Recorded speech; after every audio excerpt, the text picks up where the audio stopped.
Science Galaxy school of સાયન્સમાં આપ સૌનું હાર્દિક સ્વાગત છે.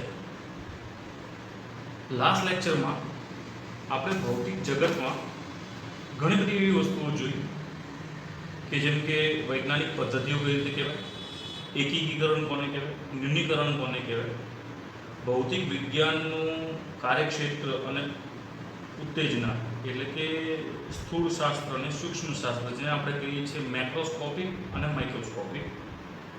તો નેક્સ્ટ આપણે આગળ વધીએ છીએ કે દુનિયામાં જુદા જુદા દેશોના વૈજ્ઞાનિકો અને તેમનો ફાળો, એટલે કે અલગ અલગ વૈજ્ઞાનિકો જે છે તેમને કયા પ્રકારની વસ્તુઓનું સંશોધન કર્યું છે તેના પર આપણે થોડુંક એપ્લાય કરશું. તો ખાસ ધ્યાન આપજો મિત્રો. આજે લેક્ચર છે આમાં હું તમને આ જે છે લિખિત આ ટોપિકમાં નહીં બતાવું, કારણ કે કયા કયા સાયન્ટિસ્ટો છે એની નામ ને એમને કયું કયું કારણ એપ્લાય કર્યું છે એના પર આપણે ધ્યાન આપવાનું છે. તો આ વસ્તુ આપણે ખાલી યાદ રાખવાની છે, just for an general knowledge. અને અમુક ટાઈમે નીટમાં અમુક પ્રકારના કયા સાયન્ટિસ્ટે કઈ વસ્તુની શોધખોળ કરી એના વિશે પૂછવામાં પણ આવે છે. તો અહીંયા આપણે સ્ટાર્ટ કરીએ. Welcome to our lecture, online lecture. સૌથી પહેલું નામ આવે છે આર્કિમિડીઝનું, કે જેમને પ્રિન્સિપલ ઓફ બાયોન્સી એટલે ઉત્પ્લાવક બળના નિયમનું શોધ કર્યો. ઉત્પ્લાવક બળ એટલે શું? તો ઉત્પ્લાવક બળ એટલે કે પાણીની અંદર કોઈ પણ વસ્તુ હોય તો એ કેટલા ઊંડાણ સુધી જાય, કેટલા ઉપર સુધી તરે, તો એના પર એક ઉત્પ્લાવક બળ લાગતું હોય છે. બીજું છે ગેલિલિયો ગેલિલી, જડત્વનો નિયમ. આ આપણે આગળ ભણીશું આગળ આપણા ચેપ્ટરોમાં, ચેપ્ટર નંબર 7 ચાક ગતિમાં. ત્યારબાદ છે ક્રિશ્ચિયન હાઇજીન્સ, જેમને વેવ થિયરી ઓફ લાઇટ એટલે કે પ્રકાશના તરંગ માટેનો નિયમ, એટલે તરંગ પ્રકાશનો નિયમ આપેલો હાઇજીન્સ પ્રિન્સિપલ તરીકે પણ ઓળખાય છે. અને આ નિયમના અમુક મર્યાદાઓ હતી, અમુક વસ્તુ હતી, એ કઈ રીતે આગળ કામ કરે છે એ પણ આપણે સ્ટેન્ડર્ડ 12માં જોઈશું. સર આઇઝેક ન્યૂટને laws of gravitation, laws of motion, reflecting telescope, આ ઘણી બધી વસ્તુઓ પછી સંશોધન કર્યું. ગુરુત્વાકર્ષણનો સાર્વત્રિક નિયમ, ગતિના નિયમો, ગતિના 3 નિયમો છે જે તમે 9મા ધોરણમાં ભણી ગયા છો. નિયમ 1, 2 અને 3, અને ગુરુત્વાકર્ષણનો નિયમ અને પરાવર્તક ટેલિસ્કોપનું પણ સંશોધન ન્યૂટન દ્વારા થયું હતું. આના પાછળ એક કહાની છે, પણ જ્યારે આપણે આ ગુરુત્વાકર્ષણનું ચાલુ થશે ત્યારે હું તમને આની પાછળ એક કહાની કહીશ. નેક્સ્ટ છે Michael Faraday. Michael Faraday laws of electromagnetic induction એટલે કે ચુંબકીય પ્રેરણનો નિયમ, વિદ્યુત ચુંબકીય થિયરી વિશે એમણે કહ્યું હતું. માઇકલ ફેરાડે પરાવર્તક ટેલિસ્કોપ પાછળ પણ કામ કર્યું હતું. ત્યારબાદ છે જેમ્સ ક્લાર્ક મેક્સવેલ, કે જેમને વિદ્યુત ચુંબકીય થિયરી અથવા તો વિદ્યુત ચુંબકીય તરંગો વિશે પણ ઘણી ખાસી માહિતી આપી હતી, એના નિયમો વિશે આપણને જાણકાર કર્યા હતા. ત્યારબાદ છે હેનરીચ રુડોલ્ફ હર્ટ્ઝ, વિદ્યુત ચુંબકીય તરંગોનું ઉત્પાદન કઈ રીતે થાય એ એમણે શોધખોળ કરી. નેક્સ્ટ છે J C Bose, ultra short radio waves એટલે કે અતિ ટૂંકા રેડિયો તરંગો. જે ઇલેક્ટ્રોમેગ્નેટિક વેવ્સ એટલે વિદ્યુત ચુંબકીય તરંગો છે એની બધાની અલગ અલગ રેન્જ હોય છે. દાખલા તરીકે અલ્ટ્રાવાયોલેટ રેસ છે, પછી આપણને જે દેખાવ પ્રકાશની તરંગોની કિરણો જે દેખાતી હોય છે એ પણ અલગ અલગ પ્રકારની હોય છે. That is Henry Rudolf Hertz, J C Bose. પછી છે રોન્ટન, W.K. રોજન્સન, જેમને એક્સરે વિશે માહિતી આપી. એક્સરે એક એવા પ્રકારનું છે કે એક એક્સપેરિમેન્ટ બીજો થતો હતો, ઇલેક્ટ્રોન ગન ટ્યુબ, અને એમાં એ એપરેટસ આપણા સાધનો પડી ગયા અને એમાંથી તૂટતાની સાથે અમુક પ્રકારના તરંગો જે છે એ ફેલાય. તો તેના કારણે આપણને એક્સરે મળી શકે છે કે જે આપણા બોડીમાંથી પ્રસાર થઈ જાય, ખાલી હાડકામાંથી પ્રસાર નથી થતો, એટલે આપણે એને ફ્રેક્ચર જોવા માટે ઉપયોગ કરીએ છીએ. નેક્સ્ટ છે જે થોમ્સન, જેમને ઇલેક્ટ્રોનની શોધખોળ કરી. પછી છે મેરી જે થોમ્સન, પછી છે મેરી ક્યુરી જે છે રેડિયમ અને પોલોનિયમની શોધખોળ કરી. મેરી ક્યુરી વિશે તમે કેમેસ્ટ્રીમાં પણ ઘણું બધું જાણશો. Next is Albert Einstein, explanation of photo electric effect અને થિયોરી ઓફ રિલેટિવિટી, એટલે ફોટો ઇલેક્ટ્રિકની અસર સમજાઈ હતી અને થિયોરી ઓફ રિલેટિવિટીનો પણ સિદ્ધાંત એમને કહ્યો હતો. ત્યારબાદ છે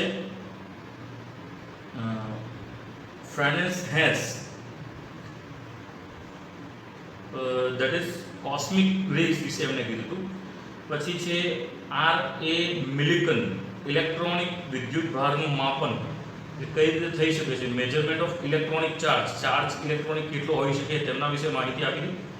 આફ્ટર ધેટ આપણા પાસે છે રધરફોર્ડ એ ન્યુક્લિયર મોડલ ઓફ એટમનું ન્યુક્લિયર મોડલ કીધું.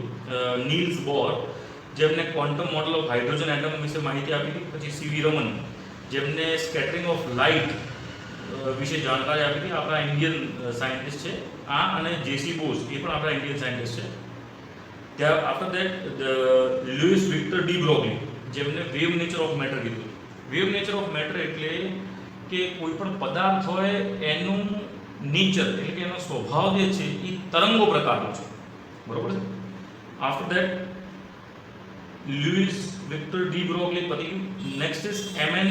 સાહા, એ આપણા ઇન્ડિયન છે, જેમને થર્મલ આઇસોલેશન વિશે કીધું હતું.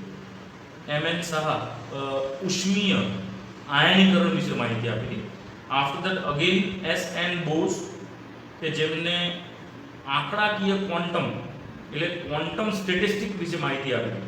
ક્વોન્ટમ સ્ટેટિસ્ટિક વિશે આપણે થોડું ઘણું ડિટેલમાં સ્ટેન્ડર્ડ 12માં ભણશું. After that Wolf Pauli, that is exclusion of principle. Wolf Pauli અપવર્ગનું સિદ્ધાંત વિશે માહિતી આપી હતી.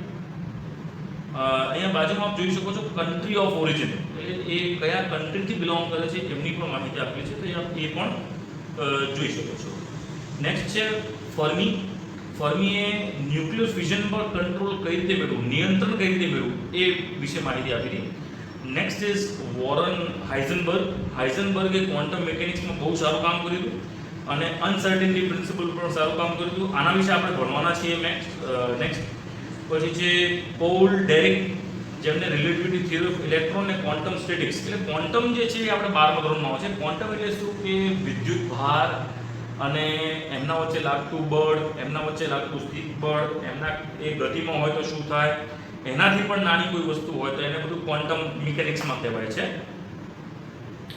આફ્ટર છે એડવિન હબલ, જેમને એક્સપ્લેનિંગ યુનિવર્સ વિશે માહિતી આપી હતી. અને કદાચ તમને યાદ હોય તો એક ટેલિસ્કોપ છે જેમનું નામ હબલ ટેલિસ્કોપથી પણ પાડવામાં આવ્યું છે. પછી છે અર્નસ્ટ ઓનાલ્ડો લોરેન્સ, સાયક્લોટ્રોન વિશે માહિતી આપી હતી. તમને સિમ્પલ ઉદાહરણ આપું કે જો આપણે કોઈ પણ એક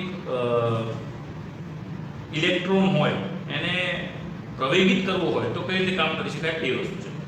નેક્સ્ટ ઇઝ જેમ્સ ચેડવિક, જેમને ન્યુટ્રોન વિશે શોધખોળ કરી હતી. પછી થિયોરી ઓફ ન્યુક્લિયર ફ્યુરિયસ વિશે યુકાવા, એમનું નામ છે હેડે યુકાવા, એમના વિશે માહિતી આપી હતી. પછી હોમી ભાભા, તમને ખબર છે હોમી ભાભા રિસર્ચ સેન્ટર, રાઈટ. હોમી જહાંગીર ભાભા, જેમને કોસ્મિક રેડિયેશન વિશે બહુ સારી માહિતી આપી હતી. તેમને નવાઝમાં પણ આવ્યા હતા. નેક્સ્ટ ઇઝ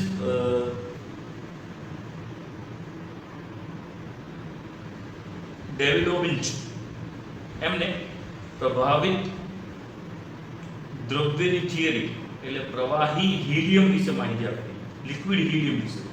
હિલિયમ એક એવું ગેસ છે કે એ જો ગેસને આપણે કોઈ પણ પાત્રમાં ભરી દેવામાં આવે તો હવા કરતાં પણ હળવું છે. એનો જે દળ કહીએ એ હવા કરતાં પણ હળવું છે. એટલે હિલિયમ ગેસ થિયરીને આપણે આકાશમાં ઉડાડવા માટે પણ યુઝ કરી શકાય છે. તેના વિશે ભણતા વખતે ઘણી બધી તમને માહિતી મળશે. એસ ચંદ્રશેખર લિમિટ, સ્ટ્રક્ચર અને ઇવોલ્યુશન ઓફ સ્ટાર્સ, એટલે સ્ટાર્સનું ઇવોલ્યુશન કઈ રીતે થયું, પછી ચંદ્રશેખર લિમિટ વિશે એમને કીધું, પછી ઉત્ક્રાંતિ વિશે પણ માહિતી આપી હતી, ઇવોલ્યુશન ઓફ સ્ટાર્સ જે ભારતથી છે. નેક્સ્ટ ઇઝ જોહન બાર્ડિંગ, એમને ટ્રાન્ઝિસ્ટર્સ બનાવ્યા હતા અને super theory of conductivity. Transistor એક એ વસ્તુ છે કે આપણા કમ્પ્યુટર સિસ્ટમને બહુ નાના કરી દીધા, જે પેલા એક રૂમ જેટલા મોટા હતા એમને બહુ નાના કરી દીધા, એનું કારણ ટ્રાન્ઝિસ્ટર્સ છે. Next is C.H. Towns, that is maser laser, જે યુએસએથી છે. એન્ડ છેલ્લા છે અબ્દુલ સલામ, વીક અને વિદ્યુત ચુંબકીય આંતરક્રિયાઓનું એકીકરણ, that is interaction of unification of weak electromagnetic waves, એના વિશે એમને માહિતી આપી હતી. તો આ હતા આપણા સમ ફિઝિસિસ્ટ કે જે અલગ અલગ દેશોથી હતા વૈજ્ઞાનિકો, અને તેમનો ફાળો કઈ રીતનો હતો. એ પછી આપણે જોઈએ છીએ કે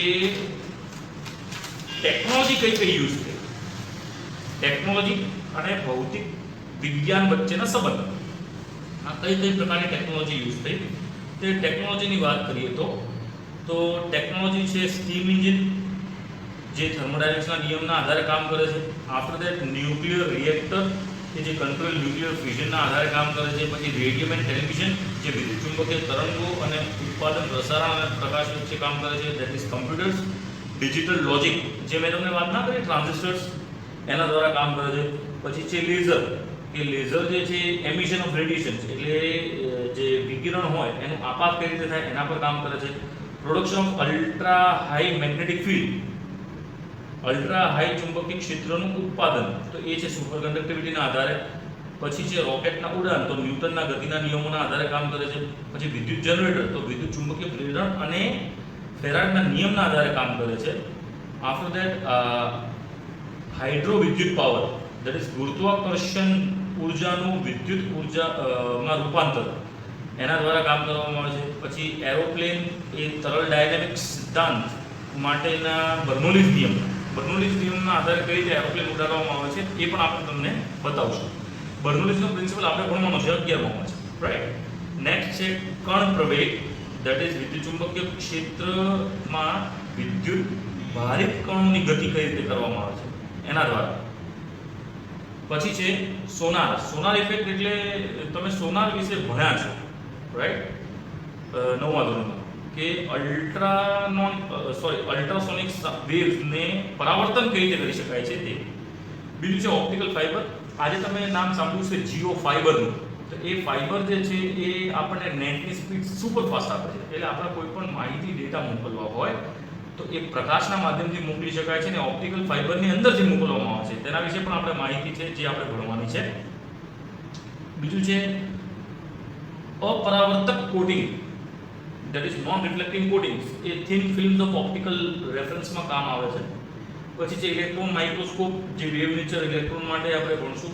નેક્સ્ટ ઇઝ ફોટોસેલ, કે ફોટો ઇલેક્ટ્રિક ઇફેક્ટના આધારે કામ આવે. ફોટોસેલ શું કામ કરે, તો હું તમને એક સિમ્પલ એક્ઝામ્પલ આપું કે માનો કે કોઈ જગ્યાએ ફાયર સેન્સર મૂકેલું હોય અને ફાયર સેન્સરના આધારે કોઈ ધુમાડો જે છે ફાયર સેન્સર પર પડે તો સાયરન ચાલુ થઈ જાય, તો એ ફોટોસેલનું કામ છે.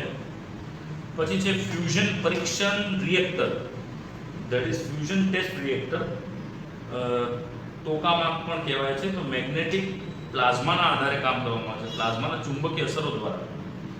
આફ્ટર દેટ છે જાયન્ટ માઇક્રોવેવ્સ રેડિયો ટેલિસ્કોપ, તો detection of cosmic radio waves, એના આધારે કામ કરવામાં આવે છે. પછી બોઝ-આઇન્સ્ટાઇન કન્ડેન્સેટર, તો એનું કામ જે છે એ trapping and cooling of atom by laser beams and magnetic field, એટલે કે લેઝર બીમ અને ચુંબકીય ક્ષેત્ર દ્વારા પરમાણુનું ઉત્તેજન કરવું અને મૂળ અવસ્થામાં પાછું આવવું.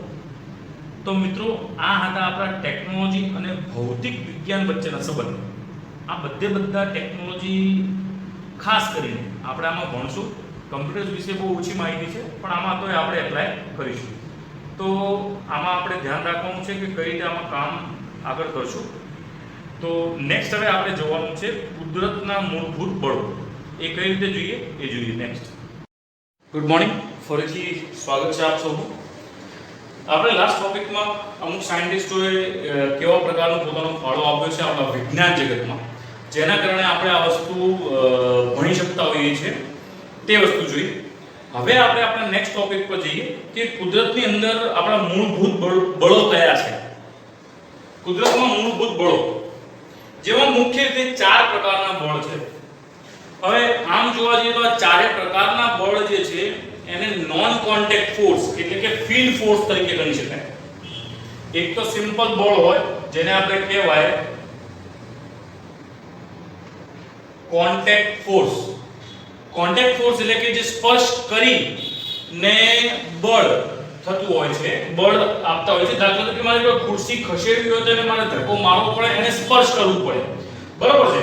પણ આ જે પ્રકારના બળો છે આ બળનું નામ છે ફીલ્ડ ફોર્સ, અને આ 4 મેઇન મુખ્ય પ્રકારના મૂળભૂત બળો છે જેને આપણે અહીંયામાં જોવાના છીએ. આ જે ચારે 4 બળ છે, આ ચારે 4 બળો વિશે માહિતી, વિસ્તૃત માહિતી એ આપણને નેક્સ્ટ 12th ચેપ્ટરમાં મળશે. હવે 12th ચેપ્ટરની અંદર 12th સ્ટેન્ડર્ડમાં મળશે. એમાં ગુરુત્વાકર્ષણ બળ જે છે એ સ્ટેન્ડર્ડ 11th માં 8મા નંબરનો ચેપ્ટર છે.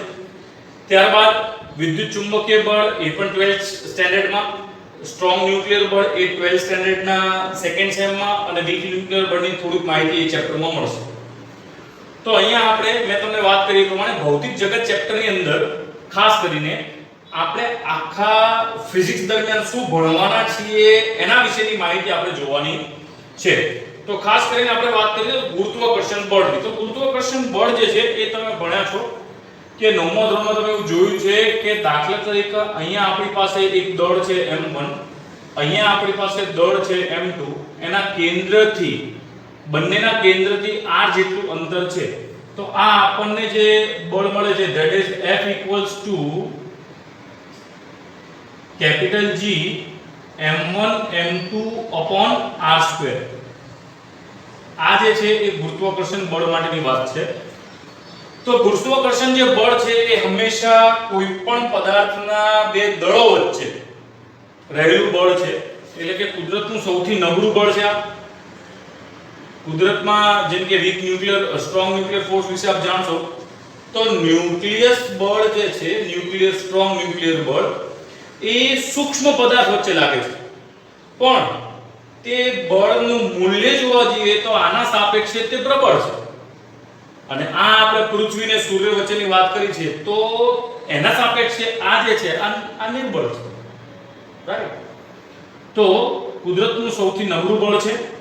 આ હંમેશા આકર્ષી પ્રકારનું છે. એટલે આ જે છે કોઈ પણ બે દળો હશે, કોઈ પણ કણમાં દળ સમાયેલો હશે તો તેમના વચ્ચે હંમેશા આકર્ષી બળ લાગશે. આ બે પદાર્થો વચ્ચે તેમના દળના લીધે પરસ્પર આકર્ષી બળ, એટલે બંને દળોના વચ્ચે એમના કારણે આકર્ષી બળ લાગે છે. તે સાર્વત્રિક બળ છે. સાર્વત્રિક બળ એટલે વિશ્વની અંદર કોઈ પણ બે દળ આપેલા હોય તેમના વચ્ચે આપણે ગુરુત્વાકર્ષણ બળ કેટલું લાગે છે એ શોધવું હોય તો તે બંને દળ જે છે એમની તમારા પાસે મૂલ્ય હોવું જોઈએ. એ બંને વચ્ચેનું અંતર હોવું જોઈએ. કેપિટલ G એટલે 6.67 × 10 ની સમથિંગ જે છે એ યુનિવર્સલ કોન્સ્ટન્ટ, એની કિંમત તો તમને ખ્યાલ જ છે, અને f ની કિંમત તમે મેળવી શકો છો. પછી બ્રહ્માંડમાં પ્રવર્તતા બીજા બળો સમજવા માટે તેનું મૂલ્ય ઓછું આંકી શકાય નહીં. એટલે બીજા બળો સમજવા માટે આ મૂલ્ય જે છે ઓછું ના આંકી શકાય. એટલું બધું પણ નિર્બળ નથી. પૃથ્વીની આસપાસ ફરતા ઉપગ્રહોની ગતિ, સૂર્યમંડળમાં ગ્રહોની ગતિ, બ્રહ્માંડની ઉત્પત્તિ વગેરે સમજી શકાય. એટલે એમ કહી શકો કે ગુરુત્વાકર્ષણ જે છે એ શેમાં હેલ્પફુલ છે? તો આ બધી વસ્તુને ઉત્પાદન કરવા માટે હેલ્પફુલ છે. સૂર્યની ચારે બાજુ ગતિ કરવા માટે. પછી બીજા ગ્રહો જે છે એ બીજા ગ્રહોની આજુબાજુમાં ગતિ કરતા હોય, ઉલ્કા એકબીજા સાથે ગતિ કરતું હોય, એસ્ટ્રોઇડ્સ છે, ઘણી બધી વસ્તુઓ છે, રાઈટ. સેલેસ્ટિયલ ઓબ્જેક્ટ્સ કહેવાય કે જે બ્રહ્માંડની અંદર ગતિ કરે છે, રાઈટ. તો એ ગતિ કરવાનું મુખ્ય કારણ જે છે ગુરુત્વાકર્ષણ બળ છે. દાખલા તરીકે ચંદ્રને પૃથ્વીની આજુબાજુ ભ્રમણ કરવું, પૃથ્વીને સૂર્યની આજુબાજુ ભ્રમણ કરવું, સૂર્યને ગેલેક્સીમાં ભ્રમણ કરવું. પાછું જો ગેલેક્સી સ્કૂલ ઓફ સાયન્સ ગેલેક્સીનું નામ છે.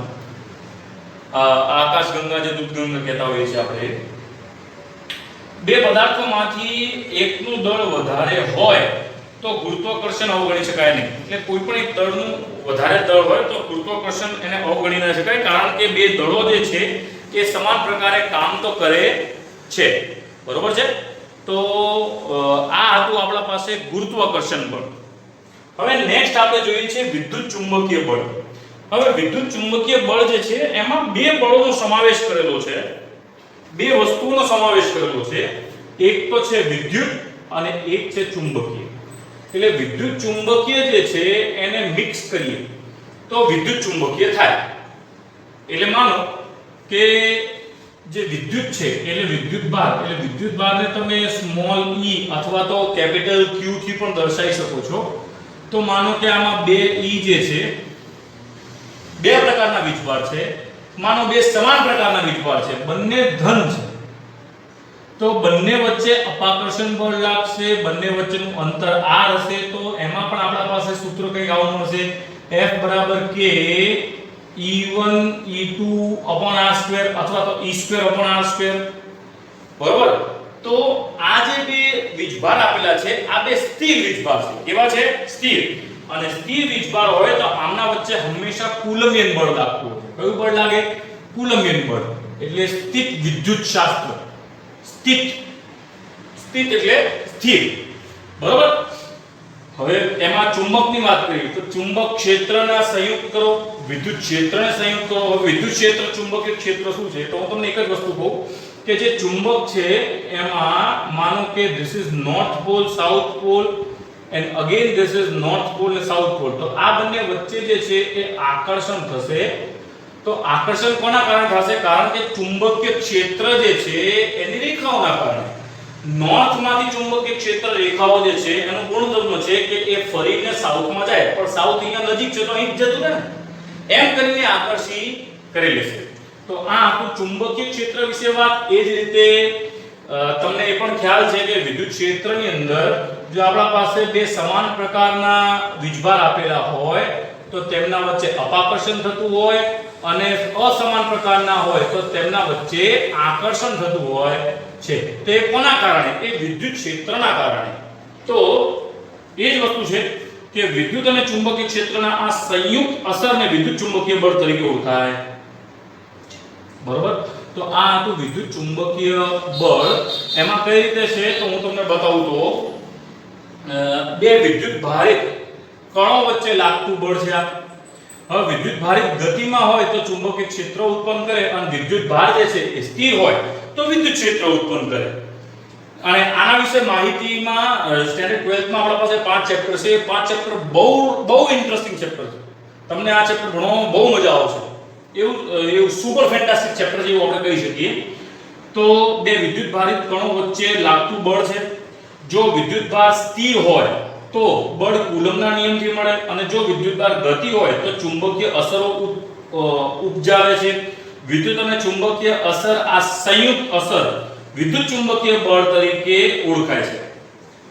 આ બળ ગુરુત્વાકર્ષણ બળ કરતાં પ્રબળ છે, અને તે આકર્ષી અને અપાકર્ષી બંને પ્રકારના હોય છે. તે આકર્ષી અપાકર્ષી બંને પ્રકારના કઈ રીતે હોય છે?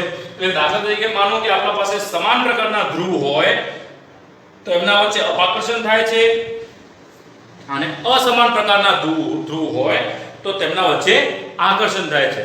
બરોબર છે મિત્રો? તો આ હતું વિદ્યુત ચુંબકીય બળ. નેક્સ્ટ છે આપણા પાસે સ્ટ્રોંગ ન્યુક્લિયર બળ. કયું છે?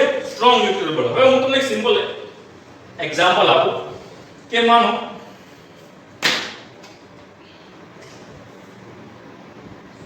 આ છે ન્યુક્લિયસ, અને આ જે છે એની ચારે બાજુ ભ્રમણ કરતા ઇલેક્ટ્રોન્સ જે છે. બરોબર?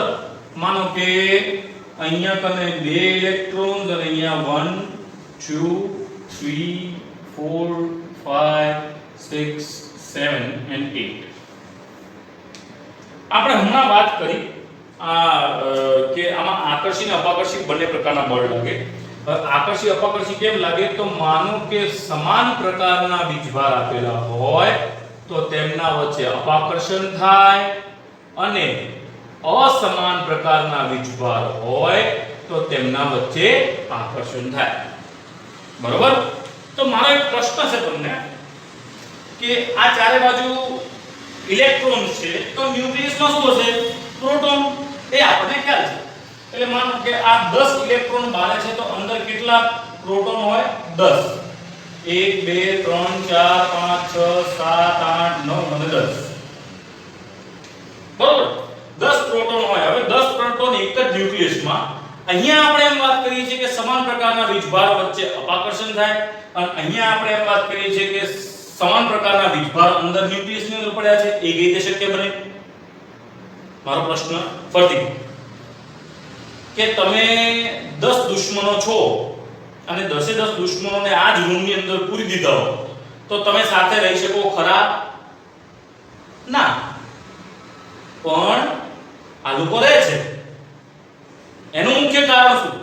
તો એ જ વસ્તુ છે જે 10 દુશ્મનો જે સ્ટુડન્ટ છે એમના વચ્ચે એમના હેડ એમના પ્રિન્સિપલ સર બેઠા છે કે જેમનો પાવર એમના પર છે અને એમના પ્રિન્સિપલ કોણ છે? તો આની અંદર ન્યુટ્રોન પણ છે. આની અંદર કોણ છે? ન્યુટ્રોન છે. તો પ્રોટોન અને ન્યુટ્રોન વચ્ચે લાગતું આકર્ષી બળ આમના અપાકર્ષણ બળ કરતા એ પ્રબળ છે. એટલા માટે આ કઈ ચૂચા કરતા નથી. જે પ્રિન્સિપલ છે તેમની ધાક વધારે છે. રાઈટ?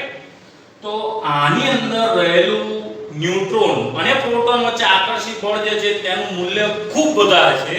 જેના કારણે આનું જે નાનું મૂલ્ય જે અપાકર્ષણ થાય છે તે નાબૂદ ગણી શકીએ. થાય કે નહીં ગણી શકીએ એટલા માટે. બરોબર? તો આ જે બળ છે આ બળનું નામ છે સ્ટ્રોંગ ન્યુક્લિયર બળ, જેને આપણે હમણાં નાની મોટી ચર્ચા કરીશું. તેના વિશે ન્યુક્લિયસ નામનું ચેપ્ટર જે છે આખું ચેપ્ટર આપણે સ્ટેન્ડર્ડ 12th માં ભણશું. તો એમાં શું મુખ્ય વાત છે કે સ્ટ્રોંગ ન્યુક્લિયર બળ પ્રોટોન અને ન્યુટ્રોનને ન્યુક્લિયસમાં જકડી રાખે છે. એટલે પ્રોટોન અને ન્યુટ્રોનને જકડી રાખવા વાળું જે બળ છે એ કયું છે? સ્ટ્રોંગ ન્યુક્લિયર બળ. ન્યુક્લિયસ કંઈક આકર્ષણ બળ વગર સ્થિર રહી શકે નહીં. કોઈ આકર્ષણ બળ વગર સ્થિર તો ના રહી શકે ને. તો તે વીજભારથી સ્વતંત્ર છે. એટલે એ વીજભારો પર આધાર રાખતો નથી. તે પોતાનું કામ કરે રાખે. તે પ્રોટોન અને ન્યુટ્રોન વચ્ચે સમાન છે. પ્રોટોન અને ન્યુટ્રોન એટલે પ્રોટોન વચ્ચે ન્યુટ્રોન વચ્ચે એ જે છે સમાન પ્રકારનું બળ લાગે છે અને બધા જ મૂળભૂત બળોમાં પ્રબળ છે. સૌથી પ્રબળમાં પ્રબળ આ ચારે કરતા સૌથી પ્રબળમાં પ્રબળ જે છે સ્ટ્રોંગ ન્યુક્લિયર બળ છે. જે આપણે નથી કહેતા એટમ બોમ્બ ને ન્યુક્લિયર ફિઝન ને ન્યુક્લિયર પાવર સ્ટેશન દ્વારા ઊર્જા ઉત્પન્ન કરવામાં આવી એ આનું પ્રતાપ છે. આના પ્રતાપ. બરોબર? તો આ તો આપણા પાસે સ્ટ્રોંગ ન્યુક્લિયર બળ કે જે સ્ટ્રોંગ ન્યુક્લિયર બળ જે છે એ પ્રોટોન ને એમના વચ્ચે જે છે એ જકડી રાખે છે. હવે નેક્સ્ટ છે આપણા પાસે વીક ન્યુક્લિયર બળ. આ આપણે શું જોયું? વીક ન્યુક્લિયર બળ. તો વીક ન્યુક્લિયર બળ જે છે એ આ જે પ્રક્રિયા ચાલુ હોય, પ્રક્રિયા એટલે આ બળ ત્યારે જ અસ્તિત્વમાં આવે છે જ્યારે અમુક ન્યુક્લિયર પ્રક્રિયામાં ન્યુક્લિયસમાંથી બીટા કણનું ઉત્સર્જન થાય. એટલે માનો કે ન્યુક્લિયર ફિઝન પ્રોસેસ ચાલતી હોય, ન્યુક્લિયર થર્મલ પાવર સ્ટેશનની પ્રોસેસ ચાલતી હોય, ન્યુક્લિયર એટમ બોમ્બ માટેનું એક સિમ્પલ ટેસ્ટિંગ પ્રોસેસ ચાલતી હોય. તો આ બધી જે પ્રોસેસ છે પ્રોસેસ દરમિયાન બીટા કણનું ઉત્સર્જન થતું હોય. હવે આ ઉત્સર્જનમાં ઇલેક્ટ્રોન અને એન્ટી ન્યુટ્રિનો કણનું ઉત્સર્જન થાય એટલે એને કહેવાય છે બીટા. બીટામાંથી ઇલેક્ટ્રોન ઉત્સર્જન થાય ને એન્ટી ન્યુટ્રિનો. એન્ટી ન્યુટ્રિનો શું છે એ પણ આપણે ન્યુક્લિયસ વાળા ચેપ્ટરની અંદર બહુ ડિટેલમાં ભણીશું. તમે ખાલી નામ યાદ રાખો એન્ટી ન્યુટ્રિનો. એન્ટી ન્યુટ્રિનો કણનું ઉત્સર્જન થતું હોય છે. આ ઉત્સર્જનના કારણે બીટા કણ થાય. એના કારણે આપણા પાસે વીક ન્યુક્લિયર બળ ઉત્પન્ન થાય. વીક ન્યુક્લિયર બળ જે છે એ ગુરુત્વાકર્ષણ બળ કરતા પ્રબળ અને સ્ટ્રોંગ ન્યુક્લિયર બળ કરતા નબળું હોય છે. બરોબર છે? વીક ન્યુક્લિયર બળ ગુરુત્વાકર્ષણ કરતા પ્રબળ હોય અને સ્ટ્રોંગ ન્યુક્લિયર કરતા નબળું હોય છે.